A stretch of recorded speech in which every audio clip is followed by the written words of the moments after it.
Hi everyone, কেমন আছো তোমরা? বাগানি বন্ধুদেরকে অনেক স্বাগত জানাই।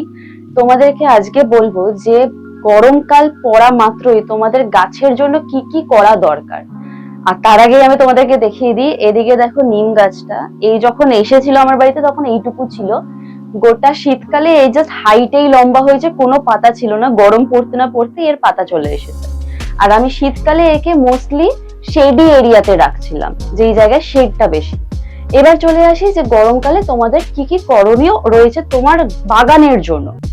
সবার ফার্স্ট, এই ওপরটা তোমরা দেখো, গরমকালে যেহেতু প্রচুর রোদ তোমার বাগানে পড়বে এবং গাছের পাতা পুরোপুরি শুকিয়ে দেবে, তার জন্য তোমরা যেটা করতে পারো, এই গ্রিন নেটটা দিয়ে পুরো ওপরটা কভার করে দিতে পারো। এবার এই গ্রিন নেটের কিন্তু অনেক রকম অপশনস আছে, লাইক ধরো 50%, 74%, 90% বা 100%, মানে 4 রকমের গ্রিন নেট পাওয়া যায়। তো এই গ্রিন নেটের কাজটা কি হবে?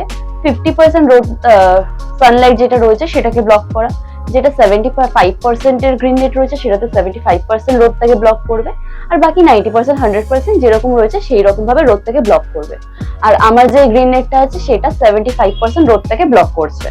এবার এই নিম গাছটা তো তোমাদেরকে দেখিয়ে দিলাম, আর এদিকটা দেখো আমার বাগানে আমি পুরো ফাঁকা করে দিয়েছি।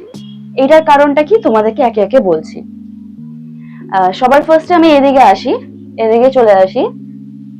এই যে মর্নিং গ্লোরি গাছটা, মার্চের এখন 12-13 তারিখ, আর তার মধ্যেই দেখো এই রোদে কিভাবে পাতা পুরো হলুদ হয়ে গেছে।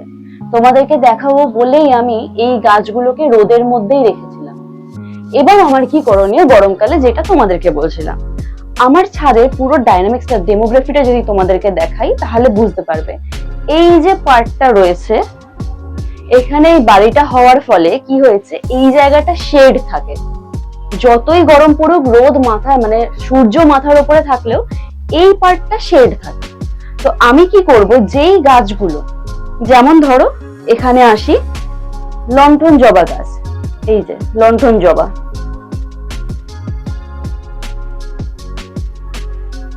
ঠিক এই যে গাছটা রয়েছে সেটা বুঝতেই পারছো কি অবস্থা হয়েছে। একদম পাতা হলুদ হয়ে যাচ্ছে, শুকিয়ে যাচ্ছে, আর পাতার একটা পুরো ওই কাগজের মতো আওয়াজ আসছে। তো সেই গাছটাকে আমরা শেডে রাখবো কেন?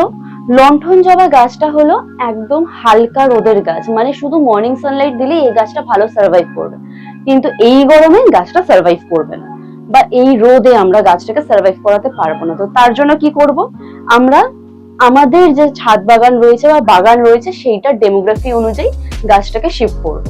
আমার যেহেতু এই পোর্শনটাতে ছায়া আছে, শেড রয়েছে, তাই আমি এই জায়গাটাতে গাছটাকে শিফট করে দেবো। যেই গাছগুলোকে আলো বা ছায়া যেই সব জায়গায় রাখতে হবে সেই হিসেবে আমি সেট করে নিয়েছি। সবার প্রথমে আমি চলে আসছি এদিকে স্ট্রবেরি গাছ। স্ট্রবেরি গাছের এখন ফ্রুটিং সিজন শেষের দিকে, তো আমি এই গাছটাকে দিয়ে, যেহেতু বেবি প্লান্টস তৈরি করা প্ল্যানিং এ রয়েছি, আরো রানার্স তৈরি হবে, সেগুলো দিয়ে গাছ করব, তাই আমি ওটাকে ছায়াযুক্ত জায়গায় রেখে দিয়েছি। আবার কড়া রোদে রাখলে কিন্তু গাছের পাতা পুড়ে যাবে এবং ফল নষ্ট হয়ে যাবে। শেষের দিকের ফলগুলো আমি নিয়ে নেবো, বাকি নতুন গাছ তৈরি করবো। তারপরে যেই গাছটা নিয়ে কথা বলছিলাম সেটা হলো এই লণ্ঠন জবার গাছটা। এই লণ্ঠন জবার গাছটা এদিকে যেহেতু আমার বাগানের পুরোটাই ছায়া, তো এই গাছটাকে রেখে দিচ্ছি এবং মর্নিং সানলাইট এই জায়গায় আসে। তারপরে আসি লঙ্কা জবার গাছে, সেটাও আমার ছায়া লাগবে। আর এদিকে হলো এই আমলকি গাছটা, সেটা এখনো দেখো গ্রোথ সিজনে রয়েছে, মানে গ্রোথের প্রসেসে রয়েছে, তো সেই জন্য গ্রোয়িং পিরিয়ডটা আমি একে ছায়া জায়গাতেই রাখছি। এদিকে আছে morning glory. The name itself suggest যে মর্নিং, মানে মর্নিং সানলাইটে একে রাখতে হবে। ডে এর যে বেশি, যেখানে অতিরিক্ত রোদ আছে সেই জায়গায় রাখলে গাছটা মরে যাবে। এবং এখানে আরো বাকি গাছ আমি সাজিয়ে ফেলেছি, ভিডিওটা অতিরিক্ত বড় হয়ে যাবে, তাই জন্য সব গাছ এক এক করে ঘোরাচ্ছি না। এবার চলে আসি রোদের দিকে। এখানে রয়েছে মধুমঞ্জুরি, ওকে। তারপরে হলো এখানে আম গাছ। আমরা সবাই জানি বেসিক্যালি আম গাছ কিন্তু রোদটাকেই প্রেফার করে, তাই আমি এই রোদের মধ্যে রেখেছি। এবং এখানে দেখো বেশ গুটি কয়েক আমও চলে এসেছে। এবার এইগুলো যদি না পড়ে যায় তাহলে আমি আমটা খেতে পারবো, আর যদি পড়ে যায় তাহলে কিছু করেনি। তো সেইটার জন্য আমি আরেকটা ভিডিও দেবো যে কিভাবে এই আমের গুটিগুলো যে এসেছে সেটা থেকে আমরা প্রপার আমটা হারভেস্ট করতে পারবো এবং কি কি গাছে খাবার দিতে হবে সেগুলোর জন্য। এবার আমরা এদিকে আসি বগেনভিলিয়া। পুরো রোদে কনজিউম করার চেষ্টা করবে, মানে যেই জায়গায় বেশি রোদ থাকবে সেই জায়গায় দেওয়ার চেষ্টা করবে। এই গাছটা আমি ডাল কেটে তৈরি করেছি। আচ্ছা, বেশি রোদ কম রোদ ছায়ার জায়গা নিয়ে আমরা তো কথা বললাম। এখানে একটা ক্যাচ আছে, আলো আর ছায়ার খেলাতে কিছু গাছ রাখতে হয়। ফুল সানলাইটও দেব না, আবার ফুল ছায়া শেড জায়গাও দেব না। তো এখানে আমরা চলে আসি,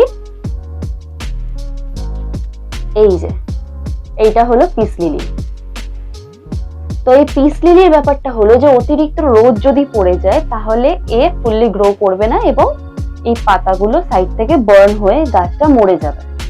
তো এই জন্য পিস লিলিকে আমি কি করেছি, বড় গাছ তার তলায় আমি রেখে দিয়েছি।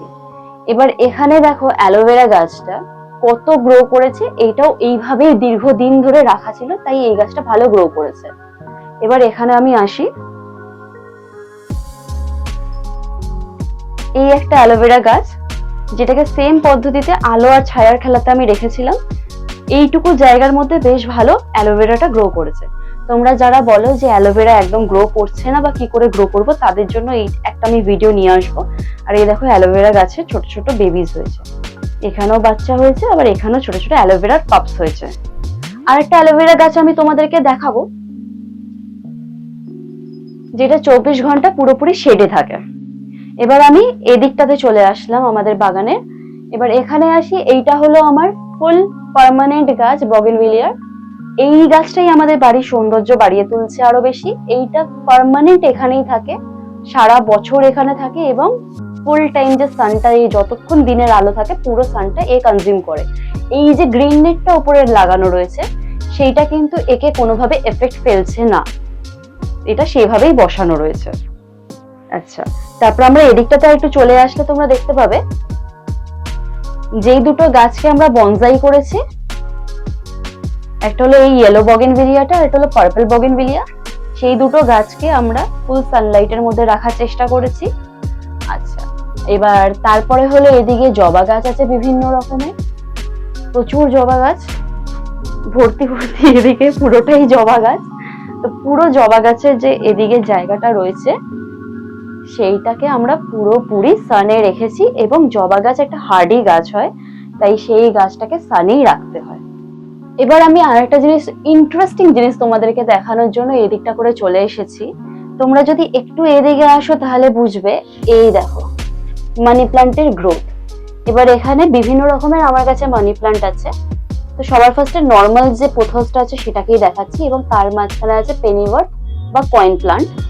তো এইটা ফুল সানলাইটে থাকে না, এটাকে শেডে রাখছি আমি বিভিন্ন রকম ভাবে মানি প্লান্ট গ্রো করছি। এবার এখানে আর এক রকমের আমি মানি প্লান্ট দেখাই তোমাদেরকে। গাছের স্টকের সাথে লেগে যে মানি প্লান্টটা হয় সেটাকে গ্রো করেছি আমি নর্মালি মাটিতে। এবার সেইটাতে আমি দেখলাম যে স্টকটা কিন্তু এই মানি প্লান্টের নষ্ট হয়ে যাচ্ছে, ছোট ছোট পাতা বেরোচ্ছে। আর এদিকে হলো মসটিকের মধ্যে আমি মানি প্লান্ট করেছি। এই মসটিকটা পুরোপুরি হোমমেড, ডিআইওয়াই করে তৈরি করা। তোমরা যদি জানতে চাও যে কি করে মানি প্লান্টকে এই মসটিকে অ্যাটাচ করার জন্য মসটিকটা তৈরি করতে হবে, আমাকে কমেন্টে জানিয়ে আমি তোমাদেরকে একটা ভিডিও দিয়ে দেবো। এবার এদিকে আরো মানি প্লান্ট আছে।